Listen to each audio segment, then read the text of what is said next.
Lobby.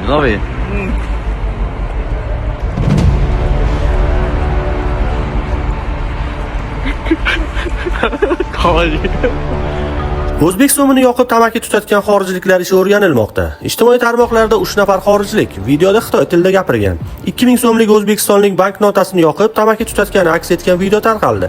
Ushbu videoni Kichik C nomli akkaunt egasi WeChat'dagi sahifasiga joylashtirgan. Holat bo'yicha Toshkent viloyati Ichki ishlar bosh boshqarmasi boshlig'ining matbuot kotibi Bobur To'laganov rasmiy izoh berdi. Uning bildirishicha, mazkur holat yuzasidan Toshkent viloyati huquqni muhofaza qiluvchi organlar tomonidan surishtiruv va o'rganish ishlari olib borilmoqda. Surishtiruvlar yakuni bo'yicha qonun ustuvorligi ta'minlanadi, deyiladi izohda. Ijtimoiy tarmoqlarning o'zbek segmentida mazkur shaxslar Toshkent viloyatidagi korxonaning xitoylik ishchilari ekani haqida xabarlar tarqalmoqda. Ma'lumot o'rnida O'zbekiston milliy valyutasida davlat gerbi ramzi aks etgan. Bu harakat O'zbekiston qonunchiligiga muvofiq jinoiy javobgarlikka sabab bo'lishi mumkin.